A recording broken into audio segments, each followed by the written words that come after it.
Bueno, como ya algunos de ustedes saben, nosotros hemos estado estudiando el libro, la carta a Timoteo. Vamos a estudiar este año la primera carta y la segunda carta de Timoteo. Y hoy nos encontramos en el capítulo número 2. Y hoy vamos a ver lo importante que es para el creyente vivir una vida en oración y en piedad.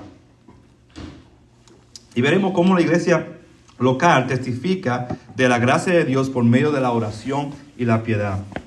El creyente debe mostrar por medio de su vida de piedad y oración que él no se debe a sí mismo, sino que ahora se debe a aquel que lo compró con una sangre preciosa. También veremos que nosotros tenemos un papel importante en el plan redentor de Dios. Dios, en su misericordia y su gran amor, nos invita a participar de su plan redentor para la humanidad. Nosotros no nos reunimos como iglesia local solamente para el compañerismo. De ser así, entonces, cuando le entregamos nuestra vida a Cristo, deberíamos irnos con Él, porque allá estaremos con un mejor compañerismo que acá en la tierra. Sino que una de las razones por la cual Dios nos deja aquí en la tierra y nos manda a congregar como iglesia local es para dar testimonio a los incrédulos de que Dios salva y de que por medio del sacrificio perfecto de su Hijo, el hombre puede encontrar salvación. Dios nos llama a compartir este evangelio con los perdidos y así usar la predicación de su palabra para traer a pecadores a Cristo. El texto que tenemos hoy, que vamos a estar mirando hoy, veremos que Dios es un Dios que salva, un Dios lleno de misericordia y compasión, deseando que la humanidad venga al conocimiento de la verdad y así ser salvo, como dice el versículo 4. Así que te pido que si no lo tienes todavía, que vaya a ese texto que acabamos de leer, 1 Timoteo capítulo 2. Vamos a estar viendo todo el capítulo. Y recordamos que el propósito de esta carta que Pablo le escribió a Timoteo es para poner orden en la iglesia, como vimos la vez pasada, en la iglesia de Éfeso, que está en Efesios. Y que para que instruya a algunos que no enseñen doctrinas extrañas.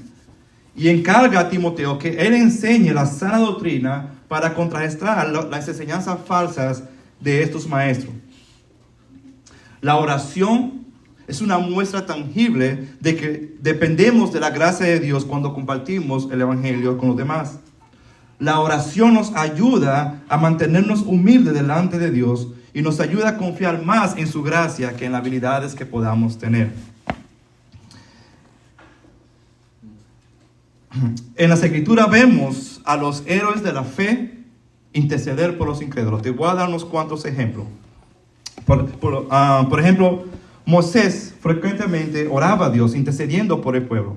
En Éxodo 32, el pueblo se había hecho un becerro de oro y estaba adorando a este becerro, porque ellos se cansaron de esperar por Moisés, que no bajaba del monte de Sinaí, donde él estaba recibiendo las tablas del pacto que Dios estaba haciendo con ellos.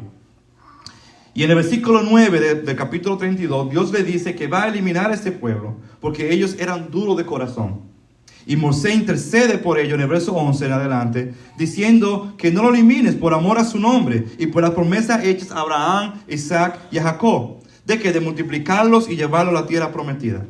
Y en el verso 14 se nos dice que el Señor desistió de hacer el mal que había pensado hacerle a este pueblo. En otra ocasión, Moisés manda a unos espías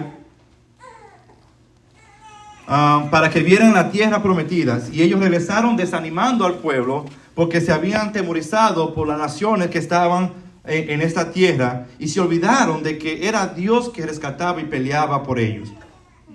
Entonces Dios se enoja con este pueblo porque este pueblo se niega a creer en Dios a pesar de las señales que él había mostrado. Y Moisés una vez más intercede por este pueblo y Dios escucha y perdona la causa por causa de la palabra de Moisés. Samuel, el profeta Samuel, oraba a Dios constantemente por el pueblo. Por ejemplo, cuando el pueblo pecó en contra de Dios, en pedir un rey para ellos, igual que las naciones, esto es lo que dice. 1 Samuel capítulo 12, de 19 a 25, le leo. Entonces todo el pueblo dijo a Samuel: ruega por tus siervos al Señor tu Dios, para que no muramos, porque hemos añadido a este mal y a todos nuestros pecados el pedir un rey para nosotros. Samuel dijo al pueblo: No temáis, aunque vosotros habéis hecho todo este mal. No os apartéis de seguir al Señor, sino que servir al Señor con todo vuestro corazón. No os dejad de apartar, no os debéis apartar, porque entonces iráis tras vanidades que ni aprovechan ni libran. Pues son vanidades. Porque el Señor, a causa de su gran nombre, no desamparará a su pueblo, pues el Señor se ha complacido en hacernos pueblo suyo. Y esto es lo que dice por parte de Samuel. Y en cuanto a mí, lejos esté de mí que peque contra el Señor, cesando de orar por vosotros. Samuel, como profeta, temía pecar a Dios y no quería dejar de orar por el pueblo, porque esa era su misión. De David tenemos muchos salmos que encontramos en la Biblia, de cómo David en diferentes ocasiones intercede por el pueblo. También vemos Elías, que intercede por el pueblo. Primera de Reyes, capítulo 18, 36, 37. En este pasaje, Elías intercede por el pueblo de Israel durante un desafío a los profetas de Baal en el monte Carmelo. Él llama al Señor y el Dios de Abraham, Isaac e Israel, o Jacob, y pide que se manifieste como el único Dios verdadero de Israel. Esta intercesión de Elías fue respondida por Dios a demostrar su poder, a enviar fuego del cielo para consumir la ofrenda del altar. Vemos los demás profetas haciendo lo mismo, Jeremías, Ezequiel, Isaías. Vemos la famosa oración de Daniel en el capítulo 19 y muchos otros ejemplos más que podemos encontrar en el Antiguo Testamento, pero que por razón de tiempo no lo vamos a mencionar. Pablo en Colosenses pide que se ore por él para oportunidad para compartir el Evangelio. Escucha lo que dice. Preservar en la oración, velando en ella con acción de gracia, orando al mismo tiempo también por nosotros para que Dios nos abra una puerta para la palabra, a fin de dar a conocer el misterio de Cristo, por el cual también he sido cancelado. Ahora, con esto en mente, vamos al texto que tenemos delante de nosotros. Primera de Timoteo, capítulo 2, verso 1. Exhorto pues, ante todo, que se hagan oraciones, peticiones y acciones de gracia por todos los hombres. Pablo quiere motivar a esta comunidad de hermanos a que sean un pueblo de oración. Él no los obliga por medio de un mandamiento, sino que le dice, le exhorto pues a hacer esto. Él podía hacer esto porque era un apóstol de Cristo. Sin embargo, él le implora, los anima a que sean dados a la oración y que esto nazca de corazón. Luego pasa diciendo, ante todo, dando a entender, dando un peso de importancia de que para Pablo, la oración es primordial. Pablo le escribe a Timoteo para poner orden en la iglesia y deja saber que la oración es vital para que eso sea posible. Una iglesia que no ora es una iglesia que no es guiada por el Espíritu Santo, sino que depende de las habilidades humanas. No se trata de las habilidades de los pastores en comunicar, sino de doblar rodillas delante de Dios, dependiendo de su gracia para el ministerio. Como vemos aquí, esto no es solo para los líderes de la iglesia, sino para cada creyente. Pablo le pide a Timoteo como líder que instruya a la iglesia a la oración. Y vemos 4 palabras aquí que pueden ser sinónimas, pero que tienen una pequeña diferencia.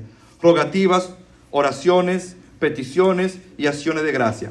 Y una pequeña definición de cada una de ellas.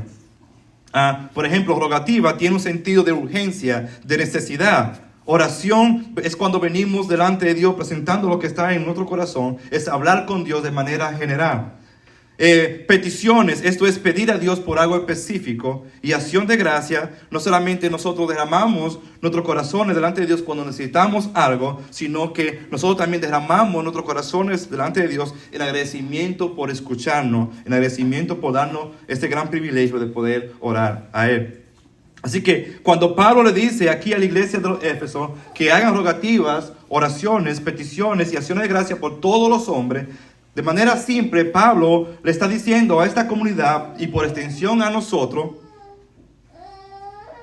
que veamos como un sentido de urgencia y gran necesidad rogar a Dios en oración por los pedidos, haciendo peticiones por ellos para que sean salvos y darle gracias a Dios por su bondad. No solo Dios nos invita a orar a Él, sino que Él se complace en darnos buenas cosas. No sé si ustedes se acuerdan cuando Jesús le dice a sus discípulos, si ustedes que son malos saben dar cosas buenas a vuestros hijos, ¿cuánto más vuestro Padre Celestial que está en los cielos dará cosas buenas a aquellos cuando le piden? En el verso 3, por ejemplo, vemos que dice que esto es bueno y agradable delante de Dios. O sea que la oración por los perdidos, por todos los hombres, es agradable para Dios, es bueno para Dios. Y Dios, que es un Padre bondadoso, nos da las peticiones de nuestras oraciones. Así que cuando nosotros oramos a Dios por un pueblo perdido, estamos haciéndolo conforme a su voluntad. Después dice, por todos los hombres. ¿Cómo así, Pablo? ¿Por todos los hombres? O sea que por mi amigo en el trabajo que se burla de mi fe, ¿también debo orar por él? ¿O mi compañero de la escuela? Por todos los hombres, dice él. Y si tenemos alguna duda de qué significa todos los hombres, veamos el siguiente versículo. Comienza diciendo, por los reyes y los que están en la autoridad. ¿Sabes quién era rey cuando Pablo escribió esto? Nerón. El malvado Nerón. El perverso Nerón. Que mataba a los cristianos por deporte. Y Pablo le dice, ora por Nerón, por los reyes, por los que están en autoridad.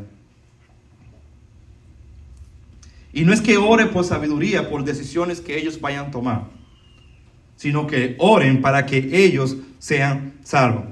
Así que en vez de criticar a los que están en autoridad, eso va para nosotros, sin importar qué partido político tenga, oramos para que Dios le conceda salvación. Muchas veces creyentes invierten más energía en criticar y acusar a los líderes políticos que orar por ellos y orar por su salvación. Es como si los líderes políticos no están al alcance de la gracia de Dios, olvidando así que la única razón por la cual nosotros somos salvos es por la gracia de Dios. Y aquí le confieso mi pecado mientras yo estudiaba este texto. Dios reveló en mi corazón la falta de compromiso por orar por los líderes de la nación, los líderes de esta ciudad y por las personas perdidas. Obviamente sí oramos por los familiares perdidos, por los amigos perdidos, pero en general no es que derramamos nuestro corazón, o yo no derramo mi corazón delante de Dios, rogándole a Dios que salve a los perdidos que están alrededor mío. Lo que vemos aquí es un corazón entregado a la causa del Evangelio, un corazón comprometido a compartir las buenas nuevas con todos los hombres. Pablo dice en Romanos 9:2 que si fuera posible, él sería anatema, apartado de Cristo, para que el pueblo de Dios, o el pueblo de Israel en ese entonces, recibiera salvación. Cuando estuvo delante de Agripa en el libro de los Hechos, Pablo le dice al rey Agripa, ¿crees en los profetas? Y después le dice, yo sé que crees. Y Agripa le respondió, en un poco de tiempo, Pablo, ¿tú me vas a persuadir a ser cristiano? Y Pablo le responde lo siguiente, capítulo 26, verso 29. Y Pablo dijo, quisiera Dios que ya fuera en poco tiempo o en mucho, no solo tú, sino también todos los que hoy me oyen, llegaran a ser tal como yo soy, excepto por estas cadenas. Para Pablo era importante comunicar el Evangelio y que el mundo perdido viniera a los pies de Cristo. Pablo no pierde una oportunidad para compartir el Evangelio. Es importante que nos mantengamos orando por los perdidos, rogando a Dios que nos dé esa oportunidad para compartir el Evangelio con ellos. Nosotros debemos orar por aquellos que están en autoridad, aun cuando estos sean personas no piadosas. Más adelante vamos a ver por qué, pero ahora vamos a ver el para qué. Continuamos en el versículo 2. Para que podamos vivir una vida tranquila, sosegada, con toda piedad y dignidad. Vivir tranquilamente y en paz no es un pecado delante de Dios. Al contrario, podemos ver en los siguientes versículos que es bueno y agradable delante de Dios. Ahora, tenemos que tener cuidado con esto, porque la comodidad, por lo general, nos lleva a ser fríos, acomodados, de tal manera que nos aferramos a este mundo. No podemos olvidar que por lo más cómodo que estemos en este mundo, nuestra esperanza no es terrenal, sino celestial. Que tenemos un reino venidero donde Dios mismo habitará con nosotros. Podemos disfrutar de las cosas que Dios nos da en este mundo caído, pero debemos vivir anhelando estar con Él. Así que cuando un líder político o cuando los líderes políticos vienen a Cristo, eso va a traer un resultado positivo para la iglesia. Y eso es vivir en piedad, en dignidad, sosegadamente y tranquila. Luego dice, el cual quiere que todos los hombres sean salvos y vengan a pleno conocimiento de la verdad. En esta parte quiero pasar un poco de tiempo. La salvación es de Dios. La salvación es de Dios. Dios solo puede salvar. Te voy a citar unos cuantos versículos, unos cuantos pasajes del Antiguo Testamento. Isaías 43:11 dice, yo soy el Señor, y fuera de mí no hay Salvador. Salmo 68:19 dice, bendito sea el Señor que cada día lleva nuestra carga. Dios es nuestra salvación. Dios es para nosotros un Dios de salvación. Al Dios pertenecen el librar de la muerte.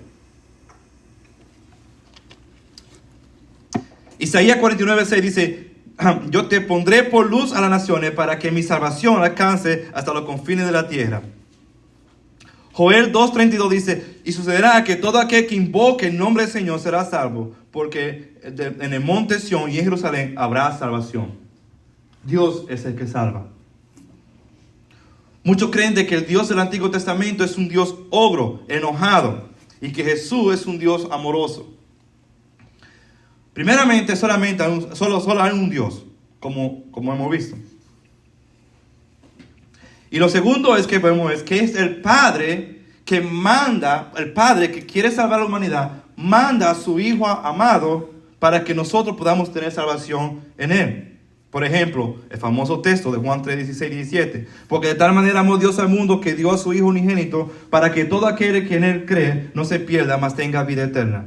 Porque Dios no envió a su Hijo al mundo para juzgar al mundo, sino para que el mundo sea salvo por Él.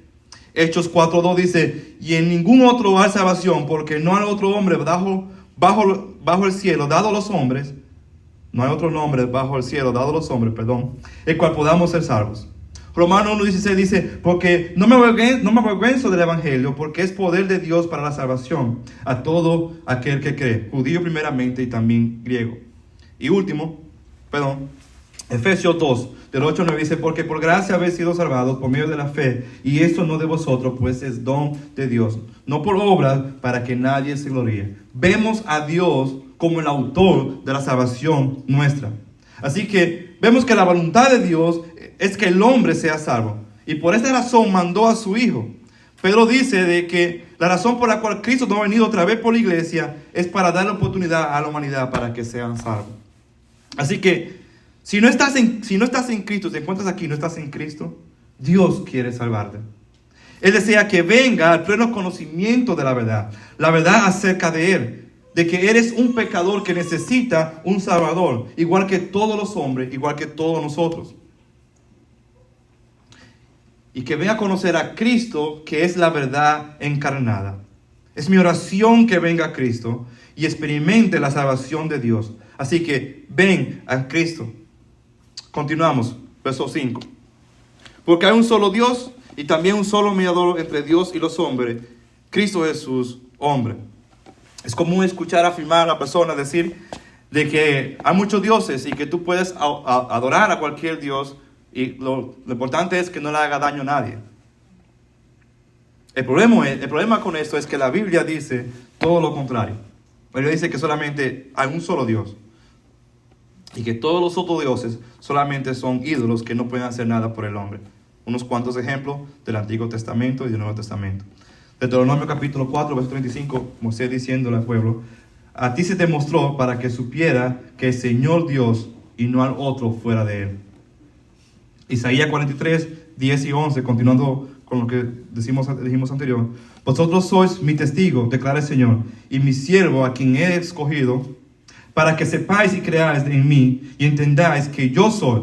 Antes de mí no fue formado Dios alguno, ni lo será después de mí. Yo soy el Señor, y fuera de mí no hay Salvador.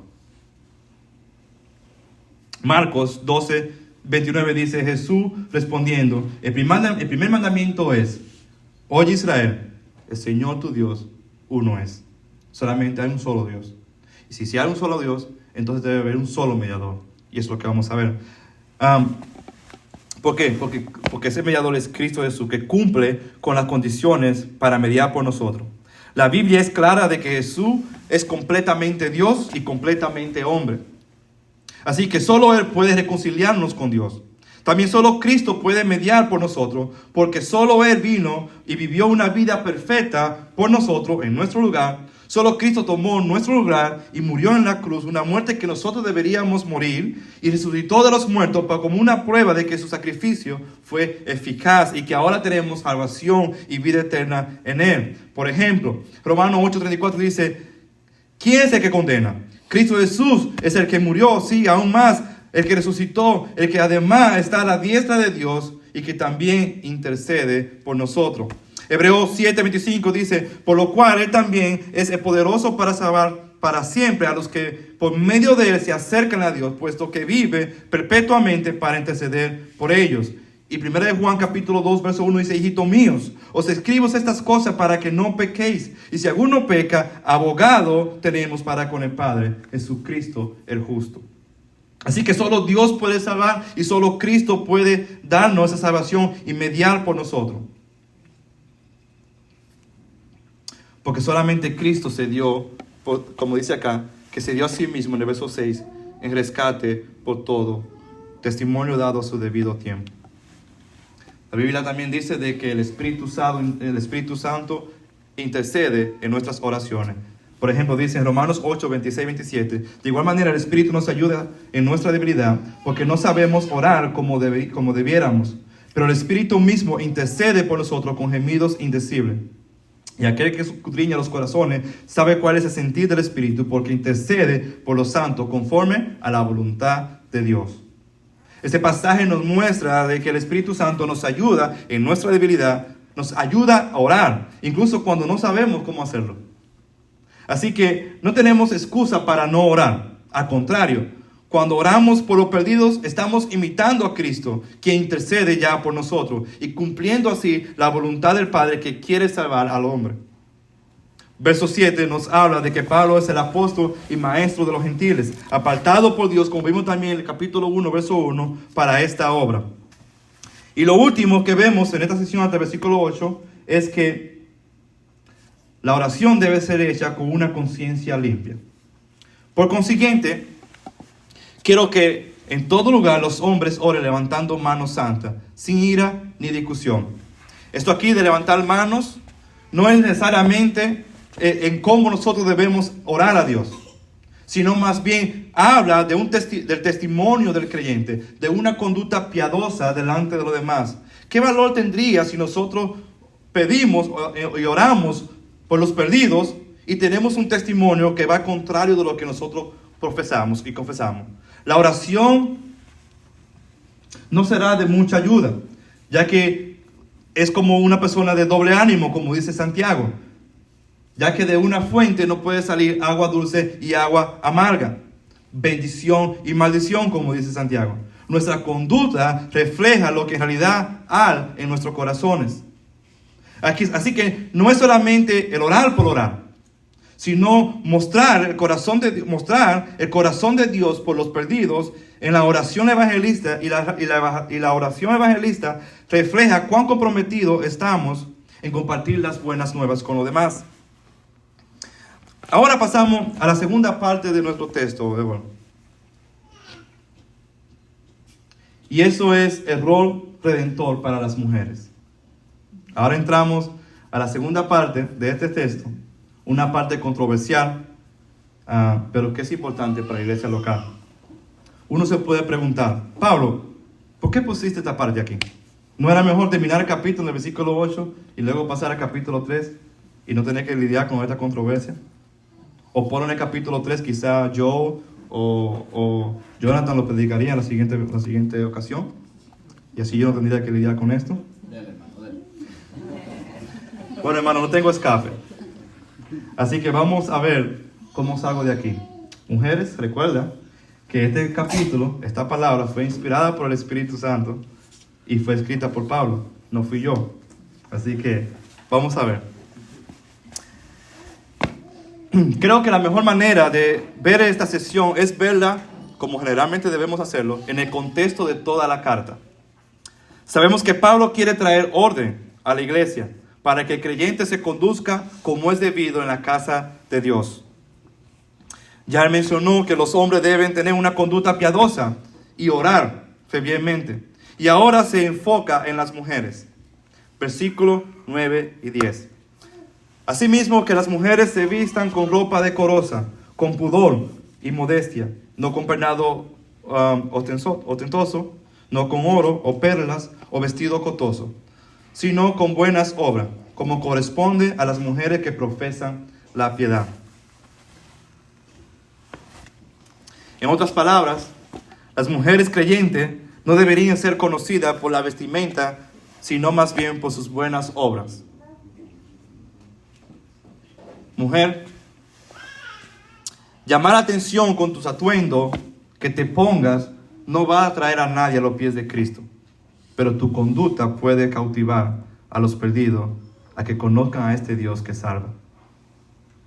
Era común en el contexto de esta carta que las mujeres mostraran su riqueza en cómo se vestían, en tener grandes y hermosos peinados, en verse asombrosas, que su vestido fuera resplandeciente para traer honra a sí mismo. Lo que Pablo le dice aquí a esta comunidad y por extensión a nosotros, a ustedes mujeres, es que de la manera que ahora recibimos honra no es por lo costoso que sea nuestra vestimenta, sino por la conducta piadosa que nosotros mostramos a los demás. Ya no vivimos para nuestra propia honra, sino que vivimos para aquel que merece toda honra y toda gloria. En el versículo 10 nos dice que la conducta de piedad refleja lo que creemos. Como dice 1 de Juan 1:6. Si decimos que tenemos comunión con él, pero andamos en tinieblas, mentimos y no practicamos la verdad. Versos 11 y 12. Que la mujer aprenda calladamente con toda obediencia. Yo no permito que la mujer enseñe ni que ejerza autoridad sobre el hombre, sino que permanezca callada. En el contexto de esta carta, no se le enseñaba a la mujer. La mujer, en este contexto, era tratada como una esclava o como un esclavo común. Y por esta razón no era necesario que ellas aprendieran o que se le enseñara. Pablo dice a la mujer que aprenda calladamente. O sea que vemos cómo Dios redime a la mujer en el primer siglo. Ahora en Cristo se le permite a la mujer ser enseñada, trayendo así igualdad espiritual entre el hombre y la mujer. En el verso 11 y 12 voy a decir lo que el texto no está comunicando. El texto no está diciendo que las mujeres no deben enseñar en ningún contexto. Primero, por ejemplo, hemos sentido que se le dice a las mujeres ancianas enseñar a las más jóvenes a amar a las mujeres, a sus maridos y a sus hijos. También, como hemos visto en el sermón pasado, que la abuela y la madre de Timoteo le enseñó desde las niñez las Sagradas Escrituras. En el libro de los Hechos vemos que una pareja de esposos, Priscila y Aquila, que se encontraron con Apolos y al escuchar la predicación de él, que tenía un poquito de deficiencia, ellos lo apartaron y le mostraron el camino de Dios con más exactitud. Así que al momento para que la mujer enseñe. No creo que Pablo está diciendo aquí que las mujeres no tienen nada que ver con el ministerio de Cristo. La frase que encontramos que dice que ejerza autoridad sobre el hombre nos ayudará a entender más lo que Pablo está tratando de decir aquí. Ejercer autoridad va con el llamado de pastorado. Pedro, por ejemplo, nos ayuda a entender un poco más esto. Primera de Pedro, capítulo 5, del 1 al 3, dice: por tanto, los ancianos entre vosotros, hablando de los pastores, Exhorto yo, anciano como ellos, y testigo de los padecimientos de Cristo, y también participante de la gloria que ha de ser revelada, pastoread el rebaño de Dios entre vosotros, velando por él, no por obligación, sino voluntariamente, como quiere Dios, no por avaricia de dinero, sino con sincero deseo.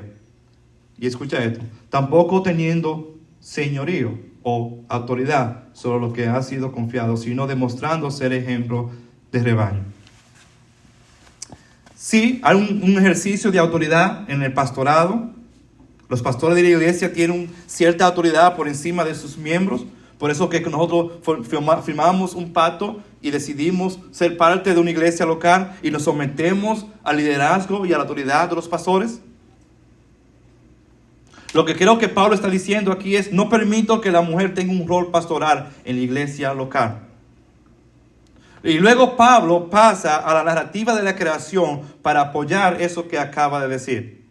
Por ejemplo, dice en el verso 13 y 14, porque Adán fue creado primero, después Eva. Y Adán no fue engañado, sino que la mujer, siendo engañada completamente, cayó en transgresión. Una vez más, voy a decir lo que el texto no está diciendo. El texto no está diciendo acá que la mujer es inferior al hombre, porque Dios creó a Adán primero. Tampoco está diciendo que la mujer, por ser hecha mujer, por el hecho de ser mujer, es menos calificada para enseñar. Hay muchos ejemplos de mujeres que tienen un don para enseñar, hasta mayor aún que los hombres. El argumento que Pablo está usando va con el diseño de Dios en la creación. El diseño de Dios en la creación es de que el rol del hombre es como del pastor. Él debe amar, cuidar, velar y proteger a las mujeres, a su esposa.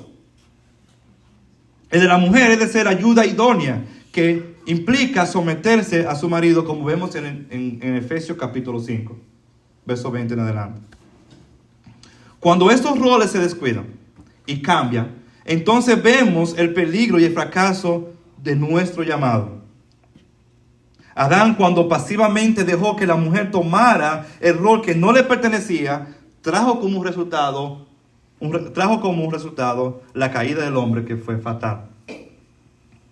Hacer esos cambios de roles va en contra del diseño de Dios para la humanidad. Así que Pablo está diciendo aquí que no permite que la mujer sea anciana o pastora de la iglesia local, porque permitir esto es ir en contra del diseño de Dios en la creación, que vemos en la creación. Esto no quiere decir que el rol del hombre es más importante que el de la mujer. No se trata de cuál rol es más importante, sino de seguir el diseño de Dios para nosotros. A simple vista, pareciera que el rol del hombre es más importante. Pero si ponemos atención al texto, vemos que el rol de la mujer es muy importante. Verso 15. Pero se salvará engendrando hijos, si permanece en la fe, amor, santidad y modestia. Este versículo nos va a ayudar a entender un poco más.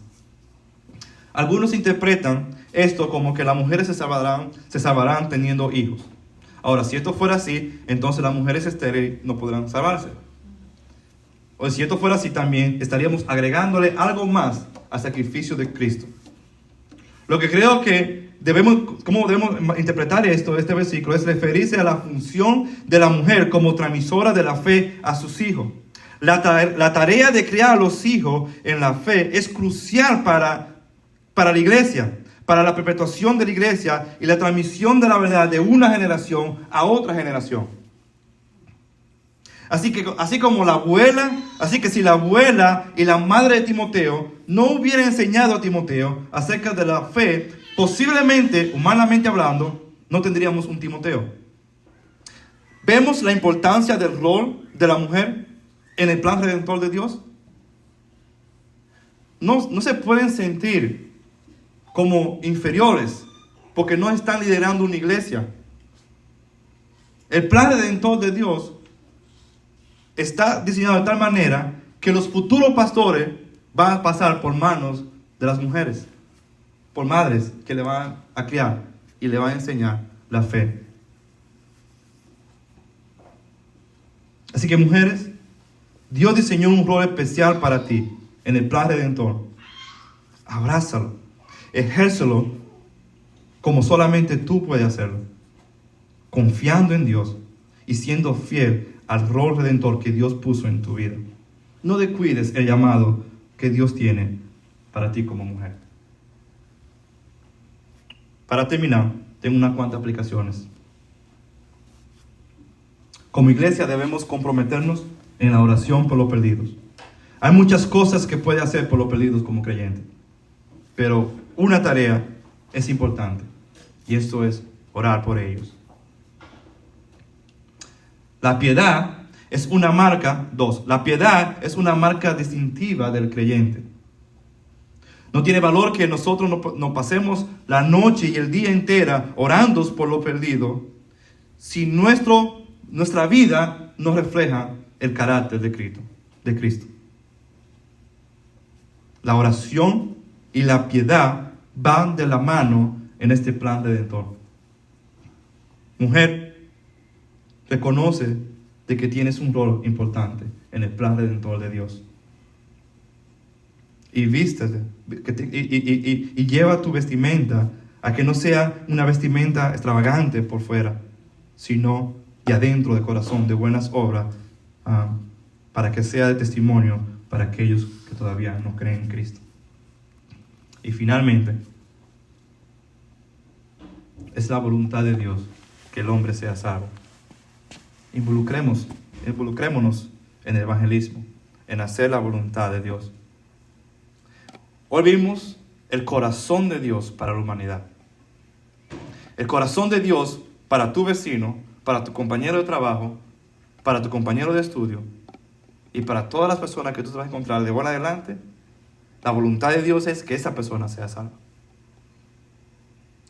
Y tú y yo tenemos un rol importante en ese plan redentor. Así que dediquémonos a la oración. Aprovechemos este tiempo que la iglesia ha apartado, 16 días, y oremos por los perdidos. Porque Dios es misericordioso. Y solo a Él pertenece la salvación, la honra y la gloria. Oramos. Amado Dios, cuán bueno tú eres. Cuán bueno y misericordioso eres, Señor, en permitirnos tomar parte de lo que ya tú estás haciendo, porque tú eres el que está salvando al hombre. Y nos usa como instrumento, Padre Santo, para llevar esta verdad.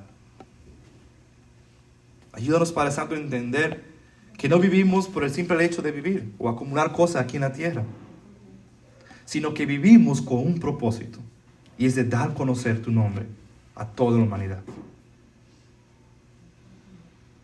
Ayúdanos a ser fiel, Padre Santo. Este texto, Señor, habló a mi corazón. Espero que también le haya hablado a los que también lo escuchen este día. Es en Cristo Jesús que oro. Amén.